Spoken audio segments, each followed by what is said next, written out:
Sir mobile ఫీల్డ్లోకి రావచ్చా? 100% రావచ్చండి. దాంట్లో ఎలాంటి డౌట్ అక్కర్లేదు. సార్ ఈ ఫీల్డ్లోకి ఎవరెవరు రావచ్చు? ఈ ఫీల్డ్లోకి ఎవరైనా రావచ్చండి. లైక్ ఇప్పుడు మనకు జాబ్ సర్చింగ్లో ఉన్న వాళ్ళు కానీ, ఏదైనా కొత్తగా బిజినెస్ స్టార్ట్ చేయాలనుకునే వాళ్ళు కానీ, లేదా స్టడీ చేస్తూ ఏదైనా వర్క్ నేర్చుకోవాలి, తక్కువ టైంలో ఒక స్కిల్ డెవలప్ చేసుకోవాలి, వాళ్ళు కూడా ఈ ఫీల్డ్లోకి రావచ్చు.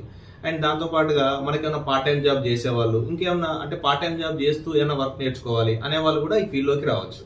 సార్ మార్కెట్లో చాలా మొబైల్ షాప్స్ ఉన్నాయి కదా?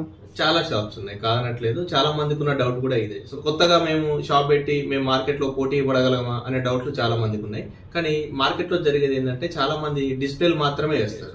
కానీ మరి ఎవరికి డిమాండ్ ఉంటుంది అని అంటే, ఈ ఫీల్డ్ లో ఎవరైతే బోర్డ్ వర్క్ చేస్తారో, లైక్ మనకి ఎలాంటి కంప్లైంట్ వచ్చినా కూడా, లైటింగ్ అవ్వచ్చు, గ్రాఫిక్స్, నెట్వర్క్, డెడ్ మొబైల్స్, అలాగే సాఫ్ట్వేర్ కంప్లైంట్స్ వచ్చినా కూడా ఈ చేసే వాళ్ళకి, ఈ వర్క్ చేసే వాళ్ళకు డిమాండ్ అనేది ఉంటుంది.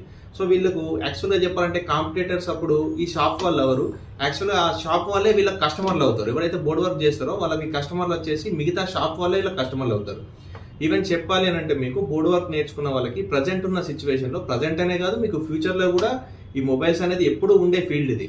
సో మీరు ప్రాపర్గా నేర్చుకొని మీరు వర్క్ చేసుకోగలిగితే ఈవెన్ మీకు తినడానికి కూడా టైం ఉండదండి, అంత బిజీ అయిపోతారు ఈ ఫీల్డ్లో.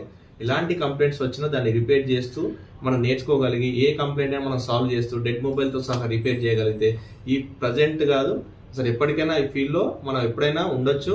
అండ్ ఇంకొకటి చెప్పాలంటే, తక్కువ టైంలో మనం కొంచెం ఎర్నింగ్ స్టార్ట్ చేయాలి, ఒక బిజినెస్ స్టార్ట్ చేయాలి అని అంటే మొబైల్ ఫీల్డ్కి మించిన ఫీల్డ్ అయితే ఇంకొకటి లేదు. అండ్ మీరు చూసుకోవచ్చు, ఒకప్పుడు ఉన్న మొబైల్స్ వేరు, ఇప్పుడున్న మొబైల్స్ అనేది వేరు. ఈవెన్ మీరు చూస్తున్నారు, ఇప్పుడు లాక్స్ ఆఫ్ రేట్లో మనకు మొబైల్స్ అనేది ఉన్నది. సో బోర్డు ఏ చిన్న కంప్లైంట్ వచ్చినా వాళ్ళు ఏం చేస్తున్నారంటే, బోర్డు అనేది పోయిందని చెప్పేస్తున్నారు, ఈ బోర్డు మార్చుకోవాలని చెప్పేస్తున్నారు.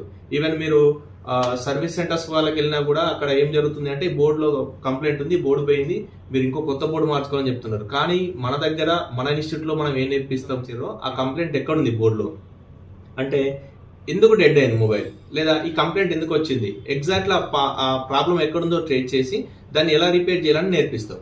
సో ఎవరికైనా ఫీల్డ్లోకి రావాలనే ఇంట్రెస్ట్ ఉంటే మా ఇన్స్టిట్యూట్ని కాంటాక్ట్ అవ్వచ్చు. సో మన ఇన్స్టిట్యూట్లో ఎలా ఉంటుంది అని అంటే, మీరు రాగానే మేము పేమెంట్లు ఏమీ తీసుకోము, మీరు ఎప్పుడైనా రావచ్చు ఇన్స్టిట్యూట్కి.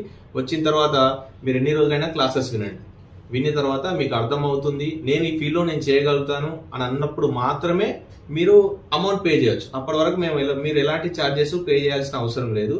అండ్ మీకు ఇంకా ఏమైనా డౌట్స్ ఉన్నాయి ఈ ఫీల్డ్ మీద అనిపిస్తే, కింద వస్తున్న మా నెంబర్కు మీరు కాల్ కానీ మెసేజ్ కానీ చేయొచ్చు, వాట్సాప్ చేయండి. మేము దానికి సంబంధించిన మీకు పూర్తి డీటెయిల్స్ అనేది ఎక్స్ప్లెయిన్ చేస్తాము. మొబైల్ ఫీల్డ్కి సంబంధించి మీకు ఎలాంటి డౌట్స్ ఉన్నా కూడా మా ఈ ఛానల్ని మీరు సబ్స్క్రైబ్ చేసి పెట్టుకోండి. మీకు ఇలాంటి ఇన్ఫర్మేషన్స్ మేము మీకు డైలీ ఫార్వర్డ్ చేస్తూ ఉంటాము. థ్యాంక్ యూ అండి, థ్యాంక్ యూ వెరీ మచ్.